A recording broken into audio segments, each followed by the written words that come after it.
detalles y necesito que me des un voto de confianza para ver esta historia con ojos nuevos. Quiero que te des la oportunidad de descubrir una revelación nueva, una nueva manera de ver la historia de siempre, la historia conocida, ¿no?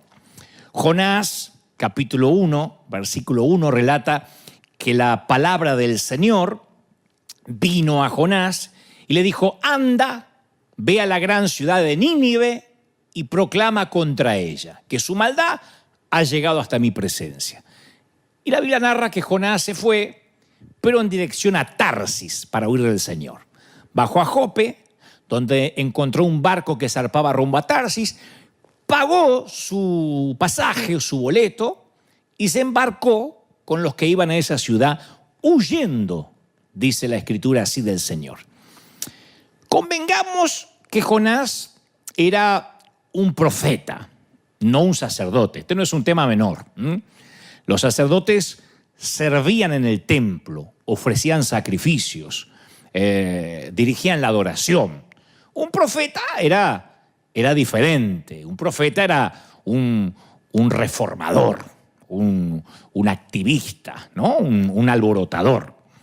Los profetas como que picoteaban la conciencia del pueblo.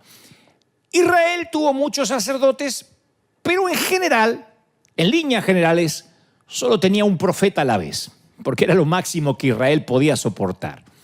Y Jonás era un profeta, pero era un profeta asignado a Israel. No tenía nada que ver con otros países. Las demás naciones no tenían las escrituras. Los demás países no tenían el templo. No sabían de sacrificios. No conocían a Dios. No sabían ni cómo lucía un profeta. Nínive era la capital de Asiria. Y en los siglos 7 y 8 a.C., Asiria era la gran potencia mundial del mundo conocido.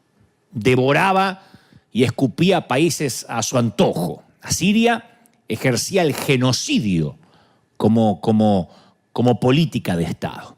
Y cuando Israel fue dividido en dos partes, existía el reino del norte con 10 tribus y el reino del sur con solo 2 tribus. El reino del norte fue capturado, básicamente vaporizado y aniquilado por Asiria. Entonces Nínive era tan odiada que el profeta Nahum la llamó la ciudad sanguinaria, literalmente. Ese era el título, la ciudad sanguinaria. Nahum dice: ay de ti, ciudad sanguinaria, llena de mentira, de violencia, dice Nahum 3.1, ¿no? Tu rapiña no tiene fin, montones de muertos, cadáveres sin fin, describe el profeta. La gente tropieza con los muertos. Ese era el cuadro general de Nínive. De hecho, Nahum profetiza la caída de Nínive. Nahum 3.19 dice: tu lesión, tu herida, Nínive, es mortal. Todos los que se enteren de tu destrucción van a aplaudir con alegría. ¿Dónde se puede encontrar, pregunta el profeta Nahum, alguien que no haya sufrido con tu constante crueldad, Nínive? Entonces Nínive era muy odiada por su crueldad constante, que no acababa, crónica. Cuando sea destruida, dice Nahum, la gente va a aplaudir. Se va a poner de pie y vitoreará. Nahum dijo palabras fuertes, ¿no? Y condenatorias contra Nínive. Pero, ¿dónde crees que estaba Nahum cuando dijo todas estas cosas? ¿Dónde las predicó? En Israel. Él nunca se movió de Israel. Él decía las cosas desde Israel. No digo que, con esto no estoy desacreditando a Nahum. Digo que Nahum dijo todas esas cosas, pero sin moverse de Israel. Y en ese contexto llega la palabra del Señor a otro profeta, a Jonás. Y no le dice, predica desde Israel, cómodo. Dice, ve a Nínive. Aprende a hablar el idioma asirio y deciles en la cara que están frente a mi juicio. Yo me imagino a Jonás diciendo: Señor, Nahum mandó indirectas. Nahum no se movió del templo. ¿No podríamos hacer un buen live desde acá? conectamos las cámaras, yo salgo por el celular y que lo vean, que se haga viral. No. Dios le dijo, tienes que ir. Punto final. ¿Cómo llegó la orden? No sabemos. La Biblia no da luz respecto. No sabemos si fue una zarza ardiente, una visión, un sueño. La Escritura no lo dice. ¿Las personas cercanas a Jonás sabían de esta nueva asignación? No sabemos tampoco. ¿Había una señora Jonás? ¿Había una señora de Jonás? ¿Será que Jonás llegó a su casa y tuvo que convencerla? Che, gorda, no vas a creer esto. ¿Qué? Tengo que ir a Nínive. Pero ¿por qué Nahum predica desde la casa y a vos te mandan a Nínive? Reclamá por el sindicato de profetas, que Nahum nunca se movió y vos tenés que ir a Nínive. Y bueno, gorda, mandó Dios, pero ¿cómo sabés que Dios? Pero estabas borracho. Capaz que una discusión. Nínive es el sitio al que Dios llama y a donde en algún momento no queremos ir. Yo suelo decir que cuando Dios llama no hay tanta emoción, por lo menos en la Biblia. No es como esos que se emocionan, tengo el llamado de Dios. No, cuando Dios llama generalmente tenemos a un Moisés dubitativo, a una María que no sabe de qué se trata su embarazo, tenemos a un José, tenemos a un montón de gente que no está del todo feliz con la asignación. Y entre ellos está Jonás. ¿Qué haces cuando Dios te dice, ve a Nínive, ve al lugar donde no querés ir? Porque en algún momento, si caminas en este peregrinar cristiano, Dios te va a decir eso. ¿Qué vamos a responder? En el primer capítulo de Jonás, 3 veces leemos que Jonás huye, no solo de su llamado, sino también, dice la Biblia, lejos de la presencia del Señor. La cosa, para no aburrirte, es que encontró un barco hacia Tarsis, el tipo, pagó su pasaje y subió a bordo. Y quiero que me prestes mucha atención porque te prometí que si me dabas un voto de confianza, un poquito de crédito, yo te iba a mostrar algunos secretos, algunas gemas que están semi escondidas aquí, que hacen que esta historia se vea con ojos nuevos. Aunque lo hayas escuchado esta historia desde la escuela dominical o desde que eras chiquitito, que nada tiene que ver con cuando Pinocho escapa de Gepetto y se lo traga la ballena. Esta es otra historia. Jonás 1:3 dice, pagó su pasaje, subió a bordo y se embarcó rumbo a Tarsis con la esperanza, escuchá, con la esperanza de escapar del Señor. Entonces, permitime dibujarte un pequeño mapa mental. Escuchá. Nínive estaba a unos 900 kilómetros al este de Israel. Tarsis estaba a 4.000 kilómetros al oeste de Israel. En vez de recorrer 900 kilómetros en la voluntad de Dios, está dispuesto a viajar 4.000 kilómetros para alejarse de la voluntad divina. Yo opino, y creo no equivocarme, que cuando uno desobedece siempre está haciendo un viaje más largo. Y lastimosamente esta es la decisión que muchos han tomado en sus vidas. Cuando dicen, yo lo voy a hacer a mi manera, sé que Dios me está mandando, pero no es el tiempo. Y a mi manera, más allá de que sea un tema de Paul Anka interpretado genialmente por Frank Sinatra, My Way, es un camino largo y arduo. Y Dios siempre quiere ahorrarnos el kilometraje adicional, las millas extra. Yo opino que los 40 años de desierto no son una obligación para todos. Porque a veces escuchamos por ahí, y el desierto hay que pasarlo. Y no, necesariamente hay que pasarlo en 3 meses, pero no en 40 años. Eso depende de cada quien. Escuché por ahí la frase de que Dios no nos mantiene en el desierto, nosotros mantenemos a Dios ahí. Pero ¿querés que te diga cuál es el principal problema de Jonás? A mi humilde criterio, y creo no equivocarme en lo que Dios me dijo que te diga, el problema principal de Jonás es que tiene otras opciones. Un pequeño detalle que hoy en día se nos puede escapar es que el texto dice que Jonás pagó el pasaje. Y esto no es un tema menor, esto es algo importante. Porque en tiempos de Jonás, el dinero todavía era algo relativamente nuevo. El mundo antiguo todavía usaba la economía del trueque, ¿no? Y el dinero era tremendamente escaso entre el pueblo de Israel. Entonces, casi nadie podía hacer lo que hizo Jonás, darse el lujo que se dio Jonás. Tenía dinero, suficiente para comprar de su propio bolsillo un boleto, un pasaje para un largo viaje, 4.000 kilómetros. O sea que el tipo tenía movilidad, tenía opciones. Y este es uno de los peligros de administrar los recursos. Yo soy de mantener la idea que no todos están listos o estamos listos para administrar una red llena de peces. No todos están listos para la abundancia y para administrarla. Mucha gente obedece a Dios mientras dependa del maná diario. En todos los sentidos, ¿no? Como dijo alguien alguna vez, Señor, revélame lo que va a pasar en 10 años. No, mentira, lo que vos querés es no tener que venir a mi presencia todos los días. Y eso en términos financieros opera igual. En cuanto Dios les hace el milagro de una pesca milagrosa, hay gente que inmediatamente cambia la red llena por el llamado. Se quedan con la red y desechan el llamado. Y por esa misma razón, hay gente que siempre va a vivir al día. Porque si tiene opciones, lo primero que sacrifica es su relación con Dios. Hay gente que no está capacitada para tener opciones. Me consta, yo conocí mucha gente que en su propio país servía a Dios día y noche, todos los días, era su motivo de vida servir al Señor. Que no se le ocurriría nunca mudarse de barrio si no está entre sus prioridades que le quede cerca de su iglesia de toda la vida. Y luego viajaron a otros países, llegaron aquí a Estados Unidos. Se le abrió una oportunidad de trabajo, le dieron el crédito, entraron al mundo de las tarjetas y el hilo más delgado fue su relación con Dios y la iglesia. Me consta. Gente que supo ser fiel en Colombia, en Argentina, en México, llegó a Estados Unidos y cambiaron las prioridades absolutamente porque en cuanto tuvo opciones, el hilo más delgado fue el Señor.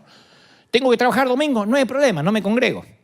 O sea, que para ahí gente, no digo que te pase, pero conocí gente así, que tener recursos a veces nos facilita pensar que podemos escapar de Dios porque tenemos otras opciones.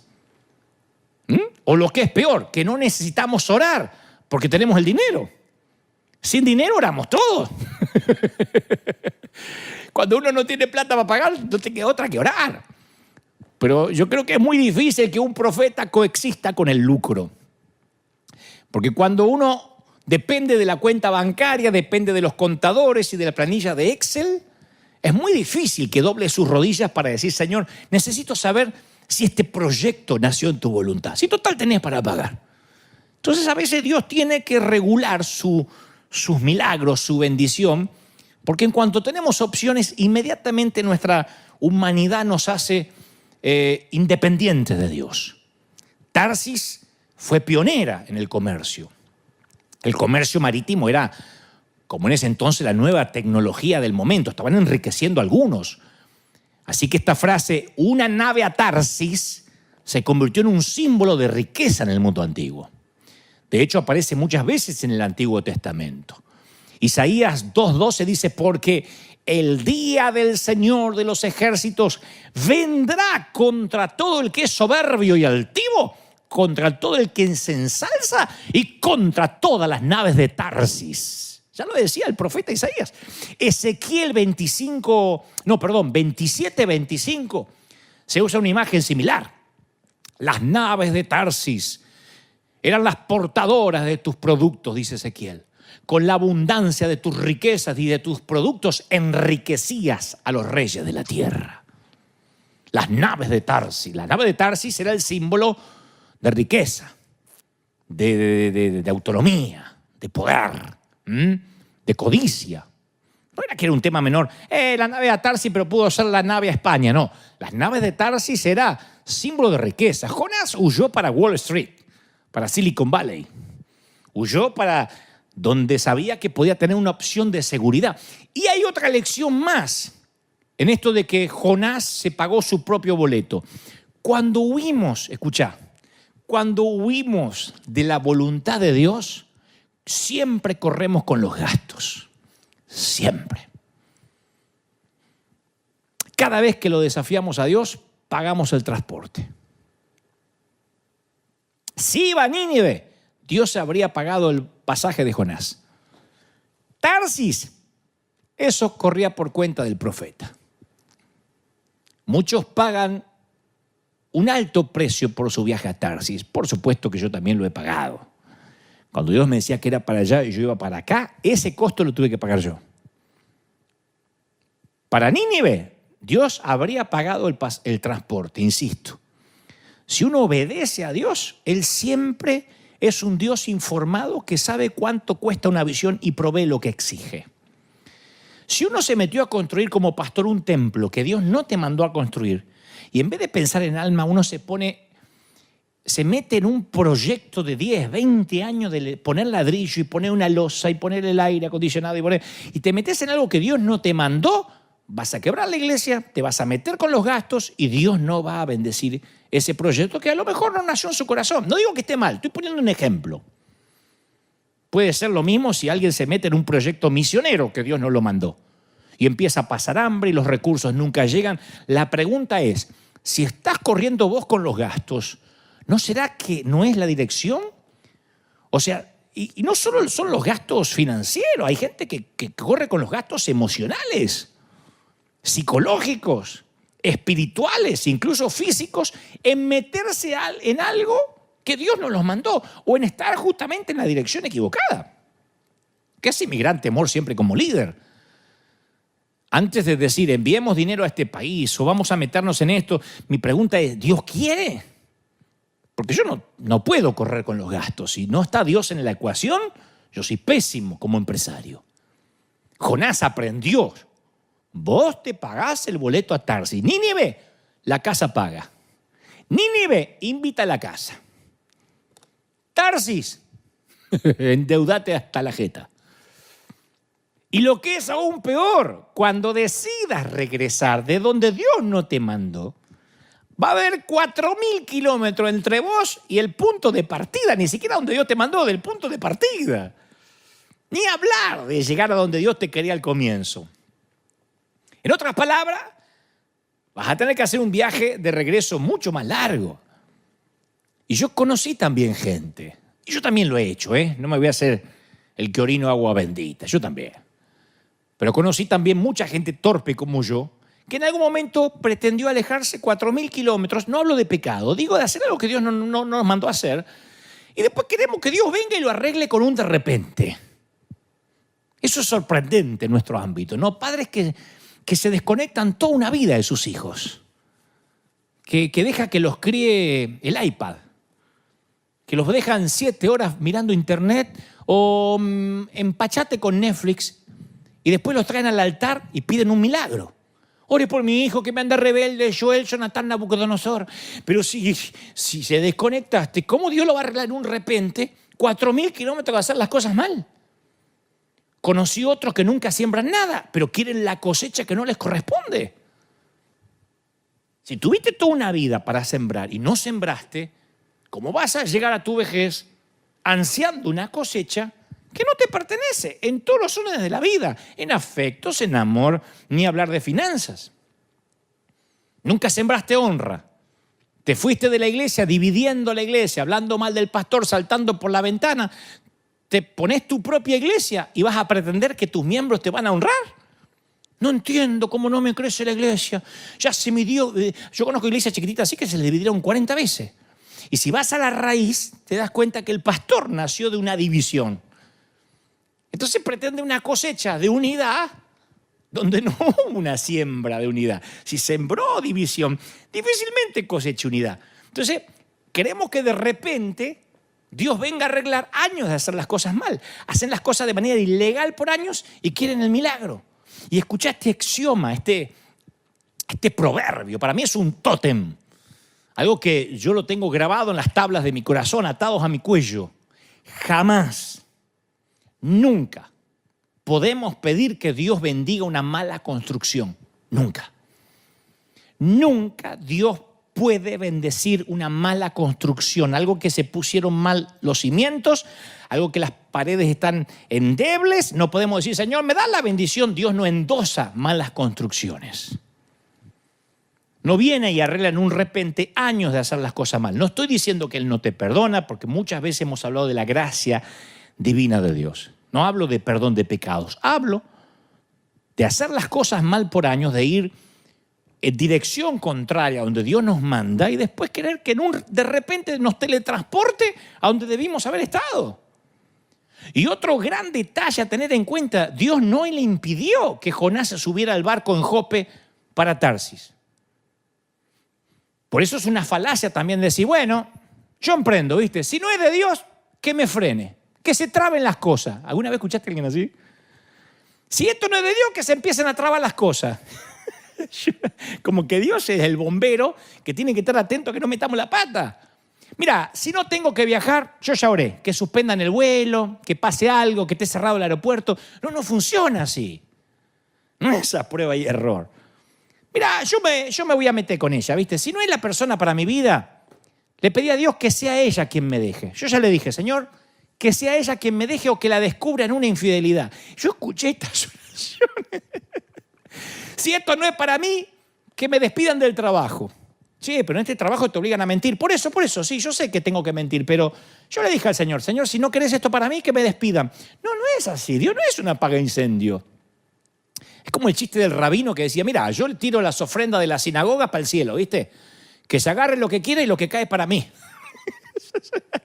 No funciona.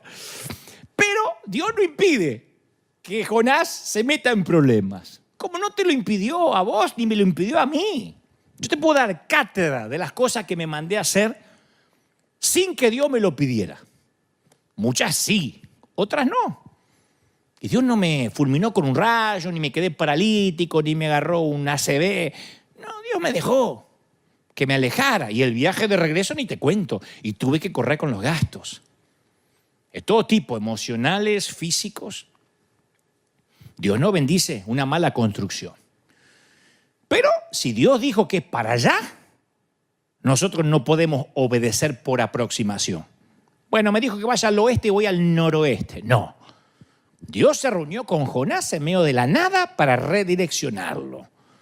Dice, y Dios lanzó sobre el mar, me gusta esta parte porque es sobre el mar un fuerte viento, y se desencadenó una tormenta tan violenta que el barco amenazaba con hacerse pedazos. No sé si logras entender que esto no es una metáfora. ¿Sabes lo que es sentir que el barco, que literalmente la nave parece una cáscara de nuez y se va a romper?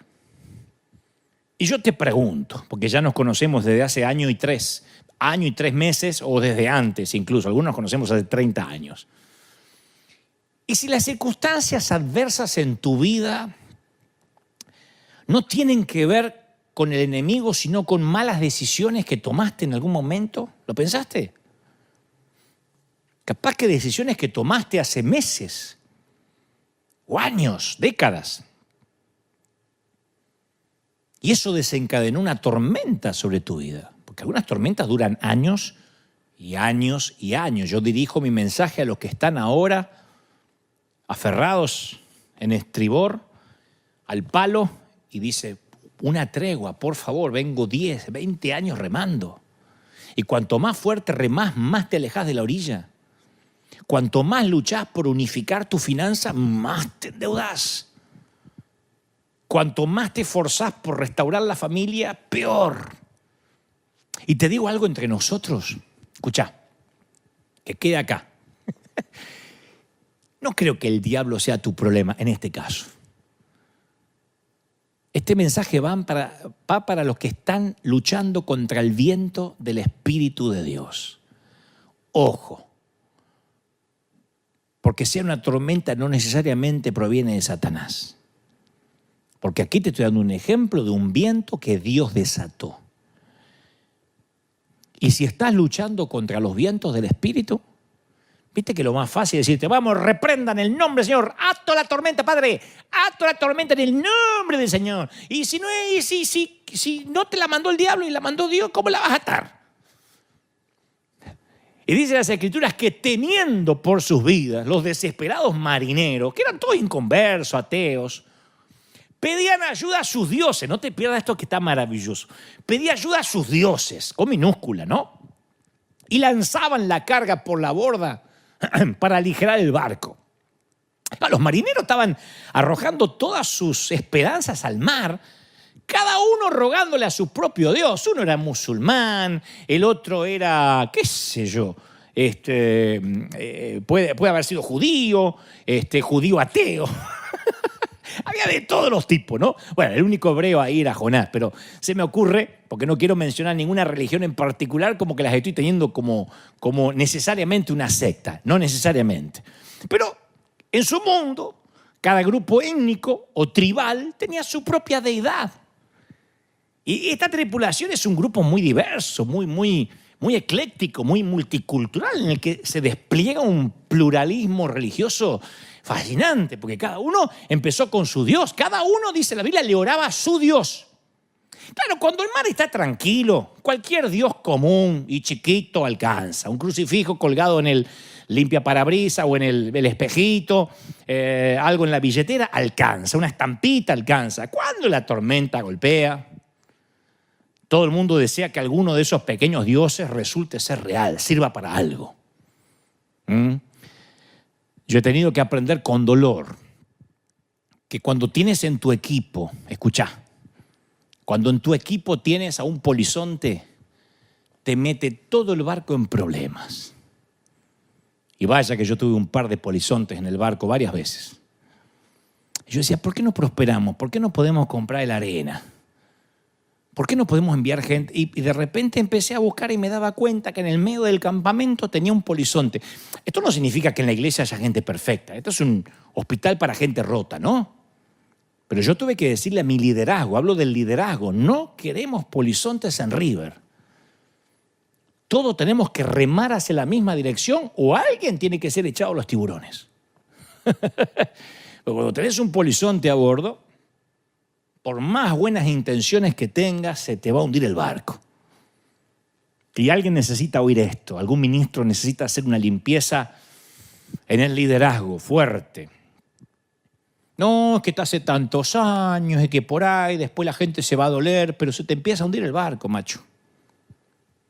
Uno que está remando para el otro lado, uno fuera de la voluntad de Dios, en el liderazgo, no en la gente. La gente tiene derecho a congregarse y a andar como pueda hasta que Dios haga la obra. Estoy hablando del liderazgo. Jonás está durmiendo en un barco turbulento, sin la ayuda de Dramamine. El tipo está durmiendo, la mona, el capitán está atónito. Le dice a Jonás, ¿cómo podés dormir, macho? Me encanta la versión Dios habla hoy, de este versículo que le dice, ¿qué haces aquí, dormilón? Me encanta. Es lo que dice el capitán a Jonás. ¿En qué estás pensando? Levántate y ora a tu Dios. Quizás nos preste atención y nos perdone la vida. ¿Vos sabés que esto a mí me sorprende mucho? ¿Vos sabés que hay gente anestesiada a las aguas turbulentas?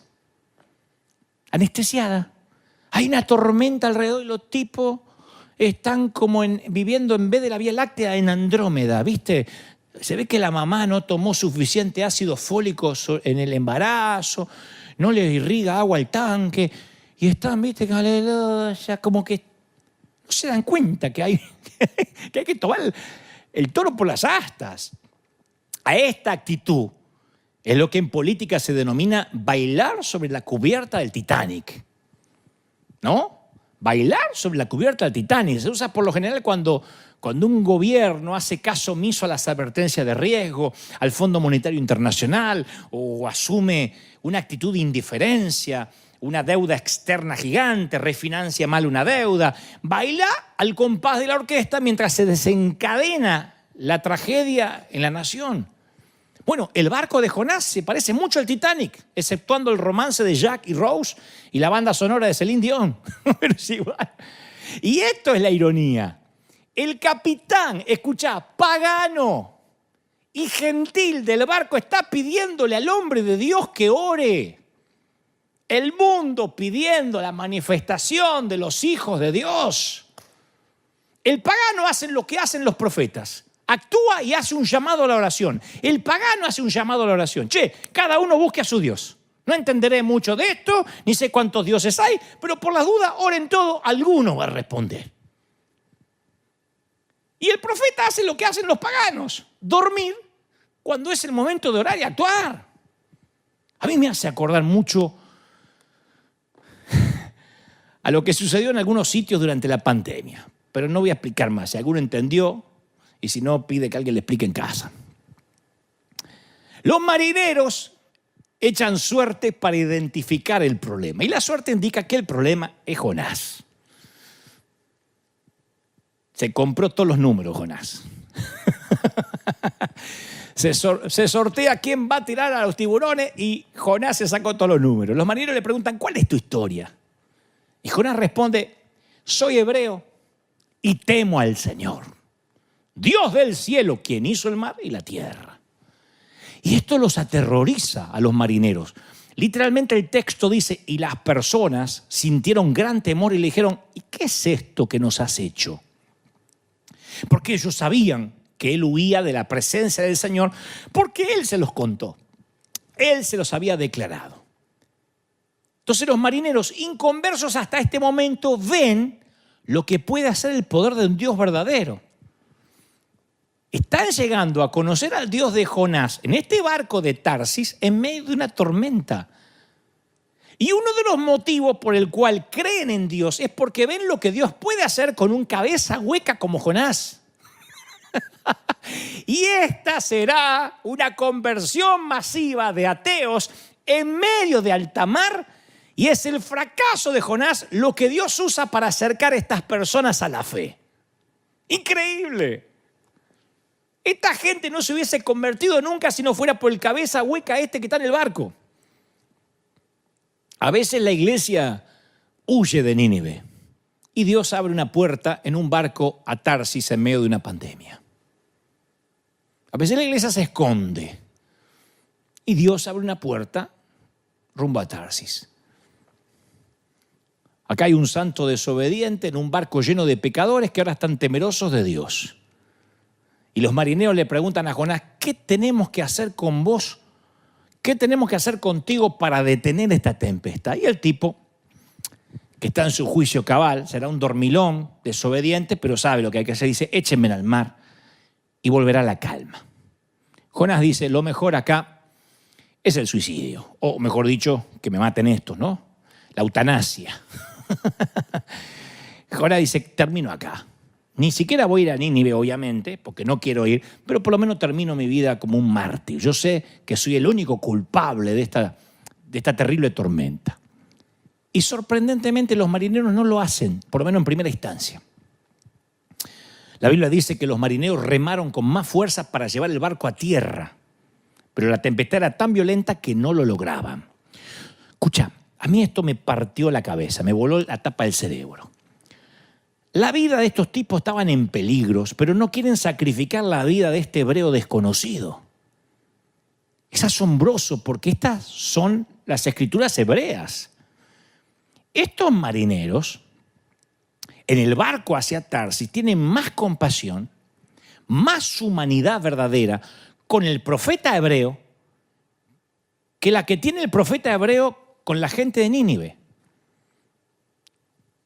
Tienen más gracia estos tipos que se acaban de convertir, que acaban de conocer a Dios, más gracia que él, que tiene años de caminar en fe. Y a veces Dios tiene que darnos una buena cachetada, una buena bofetada, para demostrarnos que en ocasiones hay más gracia entre los inconversos que en nuestras propias iglesias. Como dice allí Ávila, si no dice gloria a Dios, diga ay. Por eso tenemos que ser muy cuidadosos al juzgar quiénes son los buenos, quiénes son los malos, quiénes están del lado de Dios y quién no está del lado de Dios. Porque a Dios le fascina cerrar bocas de los creyentes jueces o que se consideran jueces. Ahora dice la Biblia, y esta es una de las cosas que se escapan, claro, porque como está todo lo del pez y esas cosas, hay detallitos que se nos pasan por alto, pero es fascinante. Ahora los marineros tienen una reunión de oración. Jonás 1:14, ya cada uno no está con su estampita, con la virgencita, con la crucecita. Ahora todos están clamando al Señor, Dios de Jonás. Entonces clamaron al Señor, Dios de Jonás. ¡Oh Señor! Todos juntos, al mismo Dios. No nos dejes morir por el pecado de este hombre. No nos hagas responsable tampoco de su muerte. Porque ellos pensaron, si desató Dios esta tempestad solo porque este cabeza hueca no obedeció, lo llegamos a matar, ¿qué nos va a pasar? Oh Señor, has enviado esta tormenta sobre él y tú solo sabes por qué. Están orando los ateos, bueno, ya no son ateos, son flamantes convertidos, están orando correctamente. Están diciendo, Señor, no nos acuses que vamos a deshacernos de este tipo, pero si no, esto no se va a calmar y no vamos a llegar a la orilla. Ya perdimos las pertenencias, tiramos los enseres al mar. Acá nos ahogamos todo. Vamos a hacer lo que Él nos pide. Y arrojan el polizonte al agua. Y de repente todo se calma como una tarde de primavera. Y los marineros quedaron asombrados por el gran poder del Señor y le ofrecieron un sacrificio y prometieron servirle. No se te vaya este detalle. De ese barco que partió de Jope rumbo a Tarsis surgieron ministros. Alguno capaz que se transformó en profeta porque prometieron servirle. Algunos de ellos dijeron, dejamos el mar, dejamos la tarea de marinero y nos vamos a dedicar a servir a este Dios. A veces se nos suele pasar por alto esta conversión masiva. Este barco pagano se convierte en un lugar de adoración. La nave que iba a Tarsis se convierte en un templo de Dios. Resulta que los marineros de este barco no son actores secundarios de la historia como creíamos. No se trata de un grupo de extras desechables en una historia sobre Nínive y un pez. Resulta que la historia de Dios es tan grande que también es una historia acerca de Tarsis. La puerta que Jonás le cierra a Dios se transforma en una puerta que Dios le abre a los marineros. Y encima el profeta no pudo disfrutar de la conversión de los marineros, ni se enteró. Ni siquiera lo supo. Estaba demasiado ocupado dando brazadas en el agua. Hay gente que dice, yo sé que no le estoy obedeciendo a Dios en la siembra, en los diezmos, pero por lo menos estoy sirviendo. Si yo estuviera mal con Dios, Él no me estaría usando. Si me usa es porque debo estar bien. Nunca te olvides esto. Dios te va a usar aunque seas un polizonte. El endoso de Dios, cuando te usa, no significa que aprueba necesariamente lo que estás haciendo. A veces nosotros pensamos que el respaldo de Dios es lo mismo que la aprobación. Y acá Jonás está desobedeciendo y sin embargo es un canal de bendición, pero eso no lo valida, eso no lo redime. Si crees que sirves a Dios y porque estás sirviendo, seguramente es que estás yendo necesariamente a Nínive, estás equivocado. Capaz que estás sirviendo a Dios en la iglesia, estás haciendo un montón de cosas y te estás yendo para el otro lado. El evangelio tiene que ser predicado. Y si Dios tiene en su mente salvar a los marineros de la nave que va a Tarsis, va a usar hasta un burro desobediente. Pero eso no te redime. Eso no te salva que te tiren del barco en algún momento. Y me fascina el resto de la historia. Dice, el Señor por su parte dispuso, lo diré otra vez, dispuso un enorme pez para que tragara a Jonás, quien pasó 3 días y 3 noches en su vientre. Nos dice que Dios creó un gran pez. Hace poco estaba leyendo una nota que realmente alguien fue tragado por una ballena hace relativamente poco y dijo, pensé que no iba a volver a ver a mi familia. Así que esto no es una fábula. Dios dispuso uno.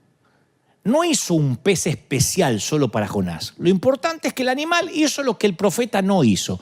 El pez obedeció a Dios. De modo que el viento, el mar y el pez obedecen a Dios. Dios puede disponer de una quiebra, de una enfermedad, de una pandemia. Dios puede disponer del diablo si lo necesita. Cuando Dios manda, hasta el diablo obedece. Así que esta palabra dispuso podría traducirse también como le encargó, comisionó. Es una palabra gubernamental. Es lo que haría un rey si estuviera designando un embajador, ¿no? Un mensajero o lo que fuera. Dios llama al pez y le dice, hey, te tengo un viaje de Uber. Ahí te mandé las coordenadas de donde tenés que recoger a Jonás. Y esto es importante, ¿eh? Escúchame. Tragá de golpe, no mastiques. Yo después te digo dónde vomitarlo. Claro, que no tenía que masticar el pez, tenía que tragarlo como una pastilla de golpe. Y el pez es lo más bajo que Jonás va a llegar. Porque Dios le dice, ve a Nínive, ¿Te acordás? Y Jonás desciende a Jope. No se te olvide esta palabra, desciende a Jope, dice la Biblia. Después se sube a un barco que desciende hacia Tarsis. Luego en el barco él desciende a la parte inferior a dormir, a los camarotes. Después desciende al agua cuando los marineros lo tiran en la tormenta. Más tarde desciende al interior del pez. O sea, el tipo no puede bajar más, ya no hay más nada abajo. Para un israelita no se puede estar más abajo que eso. Está en el sótano de la vida. Y un pez no es el medio particular de transporte que Jonás tenía en mente cuando se estaba yendo de Jope. Pero a ballena regalada no se le miran los dientes. Y desde las entrañas del pez, Jonás ora. Dice, en mi gran aflicción, clamé al Señor y Él me respondió. Desde las tierras de los muertos te llamé y tú, Señor, me escuchaste. Él no oró por su llamado a Nínive, ni por haberse escapado a Tarsis, ni por la tormenta, ni por cómo quedaron los marineros. No le habló a Dios para nada hasta que terminó dentro de un pez. ¿Querés que te diga por qué Jonás oró dentro de un pez? Porque no podía hacer otra cosa. ¿Qué iba a ver Netflix ahí adentro? Todo el primer capítulo de la historia de Jonás es la acción humana. Jonás haciendo planes, Jonás escapando, Jonás con recursos. El segundo capítulo de Jonás no hay nada de acción, solo oración. Y algunos no van a hacer las cosas bien hasta que los trague. Hasta que Dios los ponga en un lugar tan estrecho que lo único que pueden hacer es arrodillarse y orar. En mi angustia, dijo Jonás, clamé al Señor y Él me respondió. Desde las entrañas del sepulcro pedí auxilio y escuchaste mi clamor. A lo profundo me arrojaste, al corazón mismo de los mares, dice Jonás, las corrientes me envolvían. Todas tus ondas y tus olas pasaban sobre mí y yo pensé, he sido expulsado de tu presencia. ¿Cuándo voy a volver a contemplar tu santo templo? No vuelvo más a casa. Las aguas me llegaban hasta el cuello, relata Jonás. Lo profundo del océano me envolvía, las algas se me enredaban en la cabeza, arrastrándome a los cimientos de las montañas. Me tragó la tierra y para siempre sus cerrojos se cerraron tras de mí. Mirá qué poeta, qué prosa, ¿no? Pero era literal. Todas estas cosas que debió admitir antes las admite ahora. Ahora todo tiene sentido. Y dice Jonás, algo que es para darle un premio. Me acordé del Señor. ¿Cómo te acordaste? Dentro de un pez te acordaste del Señor. ¿De verdad? ¿En serio? ¿Es un chiste? Y esto va dirigido para alguien que está en el vientre del infierno ahora mismo. Mira, yo no voy a poner en palabras fáciles la crisis que te tocó vivir, pero si todo esto te devuelve a la voluntad de Dios, dale gracias al Señor por ese vientre húmedo que ahora apesta. Yo voy a la Biblia y encuentro otro naufragio, otra historia de naufragio similar, la de Pablo en Hechos 27, que es exactamente lo opuesto a la de Jonás. Porque Jonás corre escapándose de su llamado a predicar a la peligrosa ciudad de Asiria. Pablo corre hacia su llamado de predicar a la peligrosa capital de Roma. La presencia de Jonás en el barco pone en peligro a todos los marineros. La presencia de Pablo en el barco es la salvación de todos los marineros. ¿Cuál es el secreto? La obediencia. Jonás es liberado del pez al tercer día. Y en la Biblia, el tercer día es un esquema, ¿no? Un esquema común de rescate de parte de Dios, de resurrección.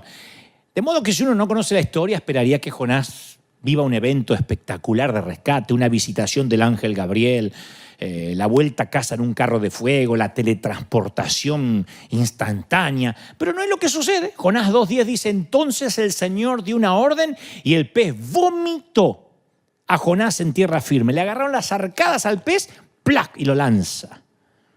Yo me pregunto siempre por qué los traductores de la Biblia a nuestro idioma no eligieron una palabra más decorosa, ¿viste? Más eclesiástica. Digo, para no decir vomitar. Quizá porque la palabra hebrea todavía es más gráfica que lo que es la palabra vómito en nuestro idioma. Y el autor quiere asegurarse de que el lector entienda lo que pasó. Jonás no fue transportado por un ángel, a pesar de que se arrepintió. No es un personaje heroico cubierto de gloria, es una figura ridícula que ahora está cubierta de cóctel de camarón, aderezo de atún. Jonás parece un personaje de comedia. Algunos estudiosos han dicho que esta historia posiblemente, no, tiene que ser una fábula. No, el propio Jesús redimió la historia cuando dijo en Mateo 12:40, así como Jonás estuvo en el vientre del gran pez durante 3 días y 3 noches, el Hijo del Hombre estará en el corazón de la tierra durante 3 días y 3 noches. Lo dijo Jesús. Jonás obtuvo un viaje de vuelta a la voluntad de Dios. Dios le dio gracia, fue bueno y le regaló un boleto de regreso. Pero vas a viajar donde Dios quiera. No fue un regreso cómodo. Cuando hay que volver por las malas, a lo que Dios te pidió por las buenas hace tiempo, no vas a elegir el transporte. No podemos subir hacia Tarsis para evitar obedecer a Dios y luego esperar tener un viaje de vuelta fácil. Te podés casar con quien vos quieras y esperar liberarte con un de repente. No podés emprender un trabajo que Dios no te mandó a trabajar y esperar que del cielo te levante una mañana y el milagro pasó. Este es un principio que a menudo olvidamos. Es la parte del proceso que no queremos. Fallamos y después queremos un ajuste menor para que todo funcione como antes. Hay gente, como dije hoy, que espera que todo sea maravilloso de nuevo solo porque dijeron, I'm sorry, ay, perdón, ya pasé al altar y pedí perdón, ¿qué más? Bueno, hay que arreglar 10 años, 20 años de hacer las cosas mal. No podés irte en otra dirección sin recibir unos cuantos golpes en el viaje de vuelta. Es más, cuanto más permanezcas en ese barco rumbo a Tarsis, más largo y agitado va a ser el viaje de vuelta. Yo quisiera decirte, no, esto es un instante. No estoy hablando de perdón, digo de las consecuencias. A ese viaje se le llama consecuencias. Consecuencias. Y fíjate que Dios no actuó hasta que Jonás se acordó de él. Ahí Dios le ordenó al pez que vomitara a Jonás en tierra seca. Che, 3 días tardás en acordarte de Dios adentro de un pez, ¿de verdad? 3 días para decir, me acordé de Dios. Es duro el tipo. Al menos el pez dijo, me deshice del problema. Vos podés ir directo a Nínive la primera vez que Dios te llama, o podés dejar que Dios te lleve hasta allá. Consejo que no me pediste, si Dios es el que tiene que llevarte, va a ser un viaje húmedo y horripilante. Y hay gente que a veces no lo entiende hasta el segundo matrimonio, el tercer matrimonio. Hay otros que no lo entienden hasta los 50, cuando pudiste haberlo entendido a los 20. Hay gente que no lo entiende hasta que se mudó de la 6ª iglesia, que ya se cambió. Jonás estaba aún quitándose la salga de la cabeza y Dios dijo, la palabra del Señor vino por segunda vez a Jonás. Le dijo, anda, ve a Nínive y proclámale el mensaje que te voy a dar. Fíjate, Dios no cambió la orden, no cambió los planes. Le dijo a Jonás lo mismo que le dijo antes de todo este dolor de cabeza. Dios no va a cambiar. Hagamos lo que Él dice la primera vez o la segunda vez o la tercera vez o escapemos. Dios no va a cambiar. Tu rebelión no hace que Dios modifique el plan. No, Dios dice, está bien. Al final para vos te traje más complicaciones con este llamado. Está bien. El faraón se endureció, Moisés. ¿Cómo se me ocurre a mí mandarte que vaya? No, volvé. Dios no cambia el plan. El segundo mensaje para el profeta fue el mismo que el primero. Los deseos o preferencias de Jonás no entraron en escena. El texto dice que el pez lo vomitó en tierra firme, no frente a la puerta de Nínive. Aún tenía que obedecer, aún tenía que ir hasta ahí. Capaz que Dios lo devolvió a Jope, su puerto de partida, ¿viste? Para que pudiera comenzar desde el punto donde comenzó mal. A veces Dios nos lleva justo al lugar donde nos desviamos. Justo Dios nos lleva al sitio donde fallamos para que podamos arreglarlo, como cuando fue al encuentro de Pedro a preparar el desayuno, que fue allí donde se habían conocido, allí donde él prometió no negarlo. Muchas veces Dios nos lleva a ese sitio. A veces te regresa a esa ventana por la que saliste para que aprendas a salir por la puerta. Y esta vez Jonás se toma el barco correcto. Pero la historia de Jonás no termina en este tono. Queda en un tono raro, ¿viste? Si uno lee la historia y no la sabe, queda en un tono irresuelto, discordante, y por una razón. Jonás realmente no quiere ir a Nínive, por una razón. ¿Sabes por qué no quiere Jonás ir a Nínive? No porque es un desobediente, porque tenía otras cosas que hacer. Porque a Jonás, como a todo hebreo, no le gustan los ninivitas. No los banca, no los soporta, no los traga. Es su falta de amor lo que le permite huir en otro sentido. El motivo real por el que Jonás no quiere pasar por la puerta que Dios le está abriendo es simple, la falta de amor.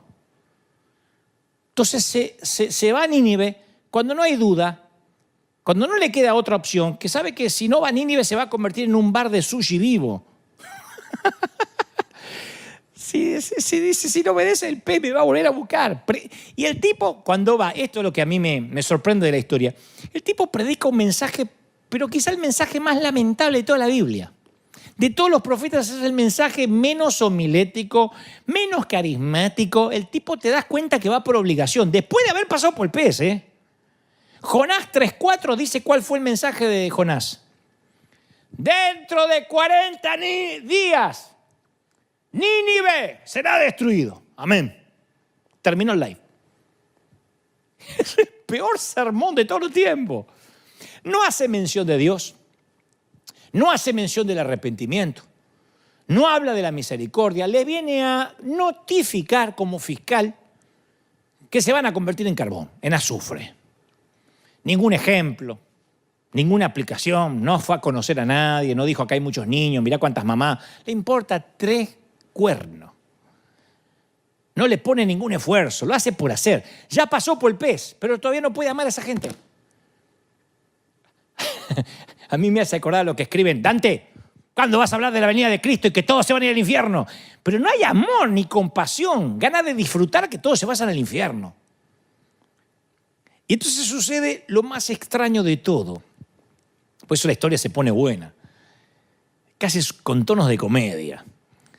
Dios tiene más gracia y favor que aquellos que predicamos su nombre, obviamente. Dios no solo le tuvo paciencia a la rebelión de Jonás, sino que lo reincorporó a su ministerio como profeta. Ojo, tampoco es un tema menor. Por mucho menos que esto, algunos no lo dejamos pasar ni por la vereda de la iglesia. Dios lo reincorporó. Por cosas menores que esto, liquidamos a alguien por internet. Yo creo en la reincorporación de los hombres y mujeres de Dios que fallan. Yo lo creo. Pues yo soy el producto de la gracia. Yo soy el producto del favor, de las oportunidades. Si por cada metida de pata a mí me hubiesen sacado, yo, entre otras cosas, no estoy acá. Lo discutiremos en otro momento, en otro mensaje, pero yo creo en la restauración, incluso para a un ministro caído. Vale más restaurar a un ministro que cayó que empezar con uno nuevo. Yo no quiero perder toda esa experiencia, todo lo que vivió con el Señor, porque tropezó. Es un soldado herido que a mí no me conviene rematar, me conviene sanarlo.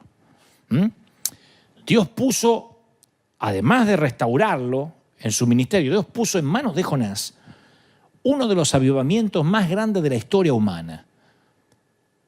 Dios conmocionó a esa ciudad malvada desde el palacio del rey hasta el corral de las ovejas, literalmente. El mensaje de Jonás, aunque era escueto, un poco díscolo, sin mucha gracia, llegó a las altas esferas del gobierno. El rey mismo, dice las Escrituras, se vistió de cilicio y ordenó que cubrieran con ceniza todo el que se moviera en Nínive, todo, hasta los animales. Estas personas malvadas clamaron a Dios en arrepentimiento, al igual que lo habían hecho hace unos días los marineros que estaban yendo a Tarsis. ¿Qué hace Dios? Su carácter no cambia. Dios perdona a la ciudad. Lo cual nos enseña que nuestra idoneidad o la falta de capacidad nunca es un problema cuando Dios abre una puerta. El peor predicador puede hacer que la gente se convierta si el Espíritu Santo obra. Dios ve el arrepentimiento de Nínive, se llena de compasión Y dice, sí, los voy a perdonar. Jonás 3:10 dice, cuando Dios vio lo que habían hecho y cómo habían abandonado sus malos caminos, cambió de parecer. ¡Ja! Y Jonás, que ve todo eso, uno piensa que se va a emocionar el tipo. Predicó mal y encima predicando mal se convirtieron todo. Pero dice la Biblia, todo esto a Jonás le pareció lamentable. Qué lástima. Qué lástima. Qué lamentable. Qué lamentable. Con cara religioso.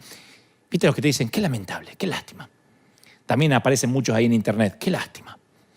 Le cayó muy mal, se enojó mucho. Jonás no puede aceptarlo. Ahora Jonás no puede dormir. Él mira a Nínive arrepintiéndose, perdonada por Dios, y dice, y esto desagradó grandemente a Jonás, muy grande. Se calentó el tipo.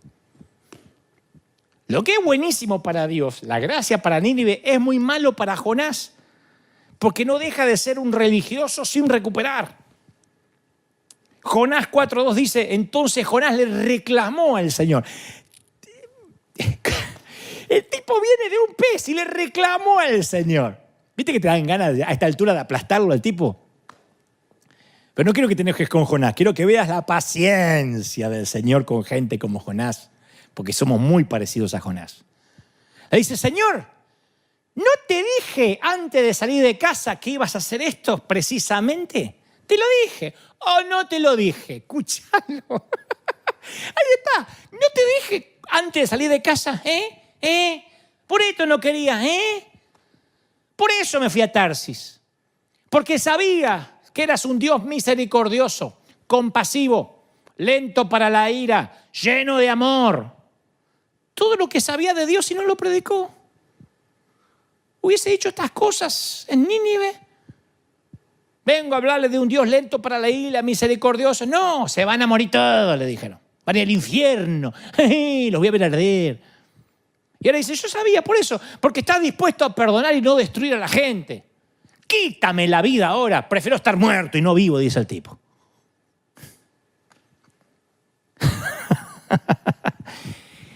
Entendelo, Jonás. Jonás dice, es que yo quiero predicar al Dios de la sanísima doctrina. Yo amo al Dios que condena, a los que no piensan como yo. Me encanta el Dios que condena. Ese Dios que te dice, algo habrás hecho. Entendeme, yo quiero predicar al Dios de los poquitos en la iglesia, pero santos, Somos poquitos, pero yo prefiero poquito y calidad antes que cantidad. Aleluya. Detesto que me confundan con un predicador de gracia barata. Aleluya, yo no hago chiste. Yo no soy payaso. Dice el hombre que todavía huele a vómito de ballena. De hecho, Jonás, viste que dice a Dios, yo te dije esto antes de salir de casa. No le dijo nada cuando estaba en su casa. En el primer capítulo no aparece que le haya dicho algo a Dios. Huyó por miedo, huyó porque los odiaba a los ninivitas. Ahora él, oportunamente, qué conveniente, se recuerda a sí mismo como el campeón de la justicia, que él ya lo sabía. Sostiene que siempre supo que Dios iba a ser así de blandito, de blandenque, ¿viste? De pusilánime. Por eso yo no me quería involucrar, porque yo sé que lo ibas a perdonar. Una de las muchas causas por las que Jonás es único entre todos los profetas es esta, la falta de empatía. Vos fíjate que todos los demás profetas, mal o bien, imploran con el pueblo en nombre de Dios, imploran a Dios por el bien del pueblo. La angustia de la gente le causa angustia a los profetas, se identifican con las mismas personas a las que tienen que anunciarles el juicio. Vos fíjate cómo Natán va con dolor y temblando a hablarle a David, con lágrimas, usando una metáfora para ver por qué lado le entra para decirle. Jonás no. Jonás disfruta mirar videitos y, si es posible, editarlos en YouTube con las equivocaciones de los demás. Jonás vive en el vómito. Jonás tiene olor a vómito. ¿Viste que dicen que los que tienen mal aliento son los únicos que no se enteran que lo tienen? Jonás huele a vómito. La falta de amor es lo que nos facilita decirle que no a Dios. Si uno no ama, difícilmente pueda servirle y obedecer a Dios. Un punto de vista equivocado sobre quién es Dios, sobre cómo es su carácter, va a causar que yo me pierda de muchas puertas abiertas. A veces Dios abre unas puertas gigantescas. No, ni loco, yo voy a un programa secular. A mí me dicen todo el tiempo. Me dijeron que los dueños de CNN son masones que hicieron un pacto con Pikachu, la Yuya, Illuminati y los pitufos. Eso no es de Dios. No se puede servir a dos señores, dicen usando a veces el versículo fuera de contexto. Mejor predico en la radio Maranata, Shekinah, del tabernáculo de la coinonía evangélica de la sana doctrina. Y se quedan ahí. Porque al no entender cómo es Dios y cómo Dios ama a los perdidos, a veces no ven las puertas abiertas. Jonás da las razones por las que no quería predicar a los ninivitas. Yo sabía, le dice, que tú eres un Dios misericordioso. Sabía que eres compasivo. Está enojado. Escuchá, yo sabía que eras bueno. ¿Y por qué no lo dijiste cuando predicaste, ganso? El religioso agradece por la gracia de Dios para con él, pero luego quiere justicia divina para el resto de la chusma. Y Jonás cree que Dios no es fiable, no es de fiar. Él piensa como mucho. Está bien que con solo confesar a Cristo como Salvador uno es salvo, pero yo no me fío en eso. Muy barato, muy barato. Vamos a encarecerlo un poquito. Le vamos a agregar unos requisitos para que tampoco venga cualquiera a la iglesia, sino esto va a ser un viva la pepa. Yo sé que la cruz te salva, pero vamos, la cruz y congregarte. La cruz y el diezmo. Está bien, la cruz, pero le vamos a agregar el bautismo, la célula, obedecer al líder y pedirle el permiso al pastor para visitar otra iglesia. La cruz más un vestido decoroso y una buena corbata. Y lo único que dice Dios es, no hace falta más nadie que yo. Le dice Dios a Jonás, en Jonás 4:4, cuando lo ve enojado, yo sabía, dice, ¿te parece bien enojarte por esto? ¿A vos te parece bien? ¿Viste cómo decían las madres? Ah, el Señor se enoja, ¿le parece lindo? ¿El Señor está enojado? ¿Está enojado el Señor? Oh, está enojado, que sos bueno. Y Jonás no contesta. Le aplica a Dios la ley de hielo.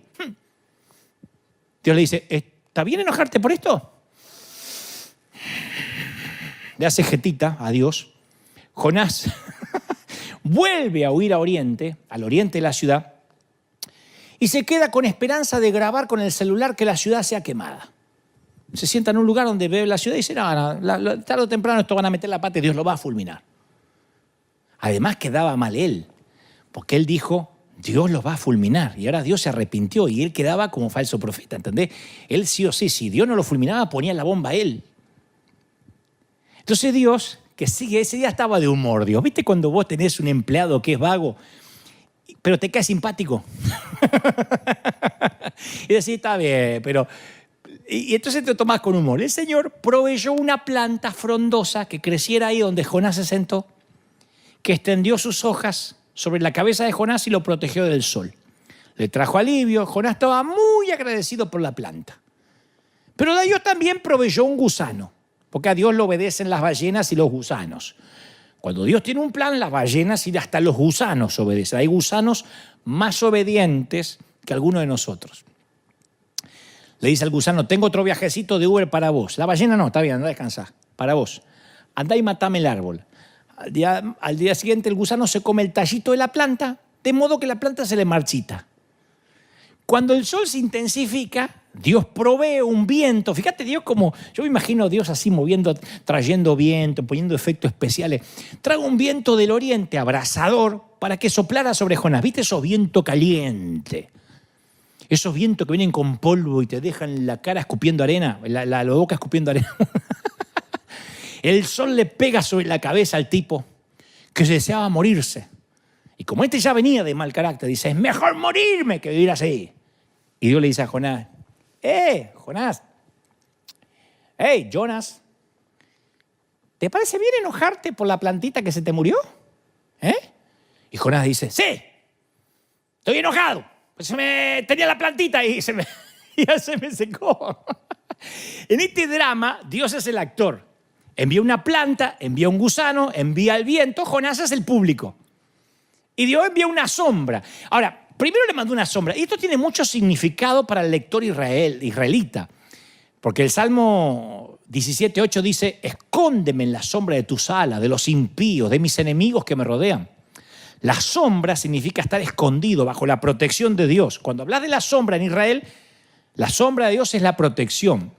Entonces no era solo la protección física para Jonás. Para Jonás, cuando la planta crece, se levanta, significa que si Dios lo protege a él es porque Nínive va a caer. Él lo toma como una señal. Si Dios protege a su pueblo con una plantita, es que Dios ama a los santos como yo y va a destruir a esos apóstatas. Tenía esperanza todavía. Entonces por eso Jonás se regocija con la planta con gran gozo, porque la planta significaba de que Dios estaba bien con él.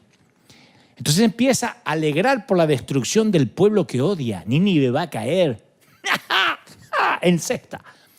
Pero voy a decir algo que incomodará la teología de alguien. Dios no ve las categorías de personas como yo y como vos. Dios no dice, los argentinos kirchneristas son mis preferidos. Me gusta esa clase de personas porque son pentecostales. Pero los católicos de allá yo los detesto. Aquellos otros los voy a dejar morir, total son chinos. Son todos parecidos, hay muchos, son chinos. No voy a andar muriendo en la cruz por un chino. No, aquellos no me interesan mucho porque la verdad que ni los conozco, esa tribu. No, las personas importan para Dios.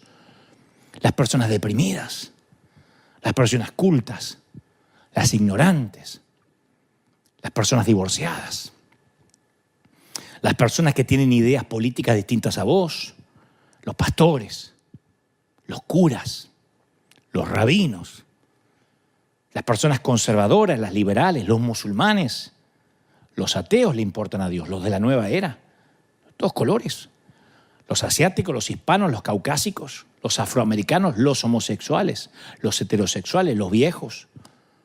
Las personas le importan a Dios, cada una de ellas. Dios le dice a Jonás, tú te apiadaste, de la planta por la que no trabajaste ni hiciste crecer. Y yo no me voy a apiadar de Nínive, la gran ciudad que hay más de 120,000 personas que no saben distinguir entre su mano derecha y su mano izquierda y también muchos animales. ¿Y sabe qué me sorprende? Ahí termina el libro de Jonás. Ese es el último versículo. Cuando Dios le dice, ¿vos te pensás que yo no me voy a apiadar de ellos? Se terminó. La historia no tiene final, simplemente termina con Jonás, mírame, con Jonás sentado ahí. Jonás está sentadito ahí, así, esperando con el celu grabar cómo se quema la ciudad. Y de repente, si esto fuera una película, tiene un final pésimo. Porque se va alejando la cámara, ¿viste? Se va alejando. Y queda solito Jonás ahí, enojadísimo. Y la cámara, yo me imagino, si esto es una película, hace un plano general, posiblemente una toma con un dron, ¿viste? Y Jonás queda así. Ahí termina la película, así, como me ves a mí, pero todavía una toma más general. Y queda Jonás ahí. Así termina el libro de Jonás. Y aparecen los créditos de la película. Moby Dick, como la ballena. Parásito de las redes, como el gusano. ¿No te vuelve loco eso? No, digo, yo lo pensé siempre, ¿no es una manera ilógica de finalizar una historia? ¿Por qué hace eso el autor? ¿Por qué termina ahí? Porque yo digo, ¿y Jonás qué respondió? ¿Recapacitó? ¿Tuvo amor alguna vez por Nínive? ¿Aprendió la lección? No se sabe más nada de él. Son decenas de preguntas que nos hacemos mientras salimos de la sala del cine. Terminó Jonás ahí y quedó. El director no quiso contarnos si el final es feliz o infeliz. No sabemos si tuvo otra misión asignada. De hecho, otro narrador hace lo mismo. Jesús termina la historia del hijo pródigo exactamente como el libro de Jonás. Un rebelde salvado por la gracia y un padre amoroso suplicándole, dándole explicaciones a un santurrón berrinchudo, el hermano mayor. Acá también la película termina Dios intentando explicarle al santurrón Jonás que él ama a la gente, que Dios ama a la gente, aunque a su denominación y su doctrina no le guste. Y yo tengo alguna idea por qué la historia termina así, con Jonás ahí sentadito, a lo lejos, como un náufrago. Es que esta historia no se trata de Jonás. Esta historia es de nosotros y nuestra respuesta a Dios. Un gran artista sabe que cuando uno deja una historia inconclusa, después las personas no se pueden ir y descartarla rápido. Un director que deja una historia abierta es cuando quiere asegurarse una secuela, ¿no? Si estás mirando una serie en Netflix y en el último capítulo pasa algo inverosímil, dice, habrá segunda temporada y tercera y cuarta y seguirán facturando. Esa es la idea. Depende de nosotros aceptarla. Dios deja la historia inconclusa porque es una historia de nosotros. ¿Qué vamos a hacer? ¿Sabes? Desde marzo del 2020, yo he estado parado acá, mal, bien, con dolor de cabeza, sin dolor de cabeza, con buen humor, con pésimo humor. Cada domingo yo no falté un solo día a la cita, ni traje algún invitado para reemplazarme, nunca. ¿Por qué? Porque le dije a nuestra congregación que se mantengan en posición hasta una nueva orden. Y yo personalmente, habiendo dicho esa consigna, sentí que no era justo que yo me tomara un domingo sabático. Yo estuve acá, si les pido no se muevan de su posición y ellos miran y no ven a su capitán, hay un poco de inseguridad, ¿no? Entonces, aquí estuve. Y mientras tanto, en este año y 3 meses he transmitido las cartas que Dios me dijo que te leyera cada fin de semana durante 1 año y 3 meses. Lo único que hice como camarero fue traer la comida del chef a la mesa. No preparé el menú. Y estoy convencido que Dios permitió este tiempo para que muchos vieran a Jesús con ojos nuevos, a Dios con un renovado asombro. Sea lo que sea, así como muchos han sido alimentados, otros tantos, me consta que ahora están sentados bajo un árbol seco, maldiciendo el pequeño gusano del COVID, maldiciendo el gusano del virus, enojadísimos, preguntándose por qué el virus cerró las iglesias y los gobiernos nos metieron en cuarentena y por qué este virus de porquería se llevó la vida de muchos pastores, pero a la vez esperando grabar con el celular la caída de los que no piensan como él. Y Dios, a esos que están sentados bajo un árbol seco, enojados, les dice lo mismo que a Jonás. No un reto, sí, usando la ironía y con mucho amor, le dice: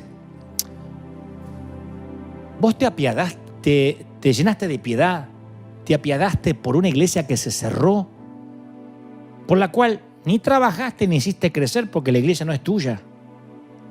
Y yo no voy a apiadarme de un mundo en el que hay millones de personas que no saben distinguir entre su derecha y su izquierda.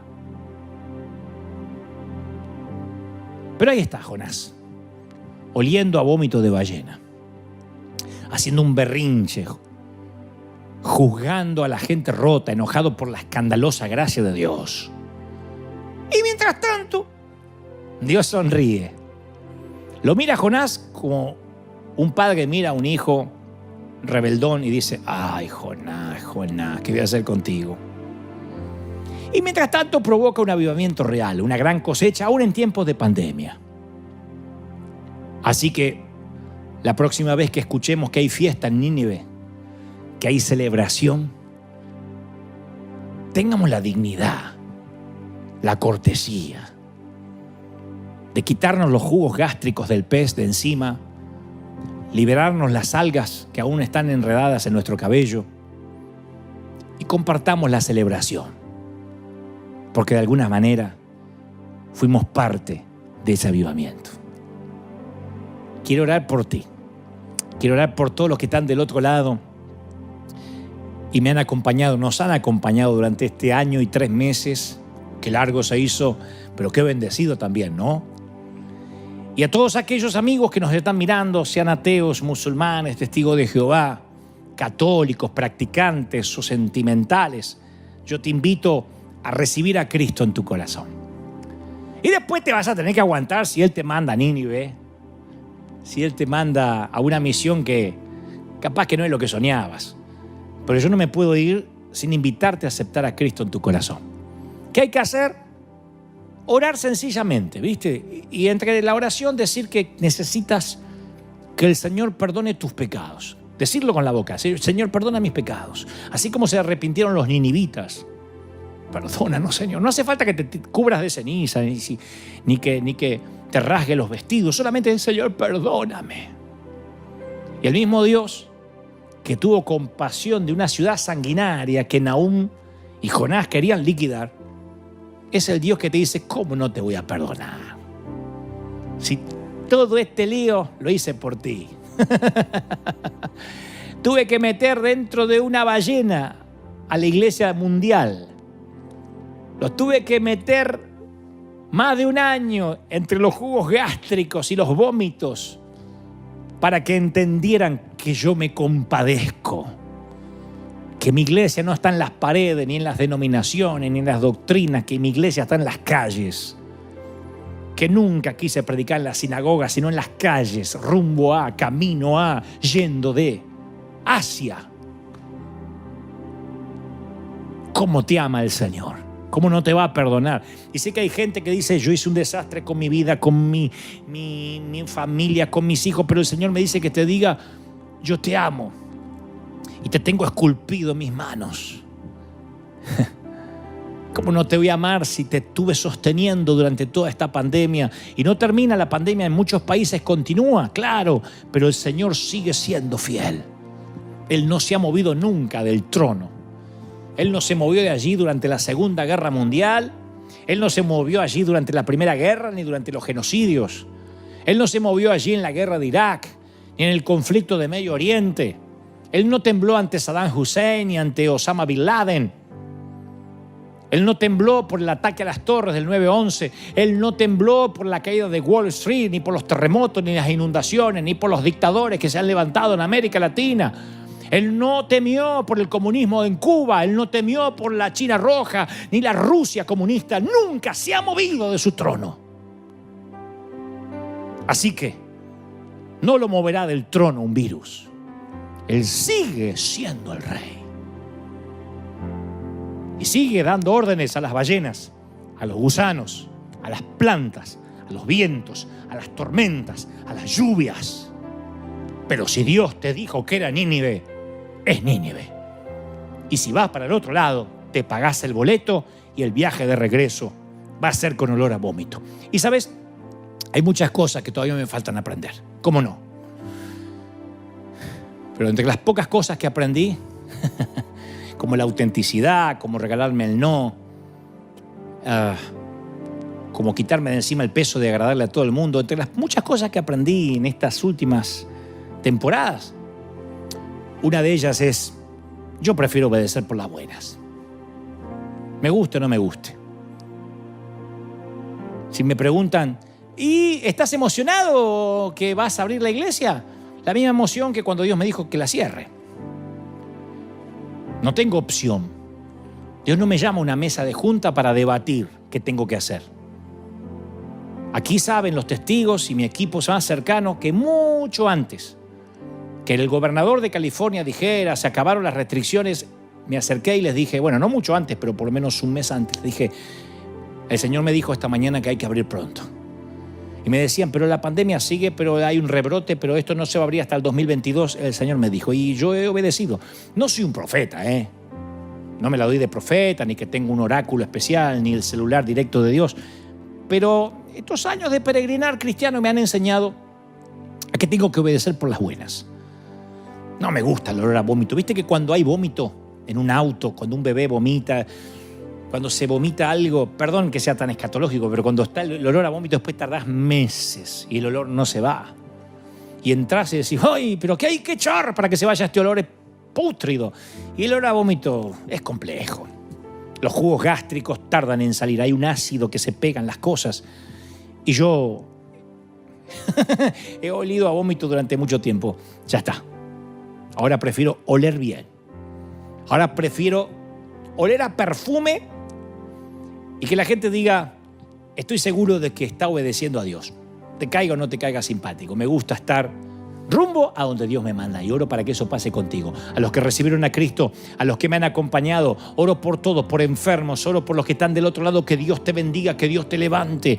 Gracias por estar ahí. Oro por la familia, oro por los 5 continentes, oro por toda la gente que hoy, celebrando el Día del Padre en cualquier parte del mundo, están recibiendo este mensaje, por los que escuchan este mensaje aun cuando terminó el vivo y ahí quedó en una línea de tiempo y lo puedes escuchar. Te bendice el Señor, te llena el Señor. Gracias por estar ahí. Amén y amén.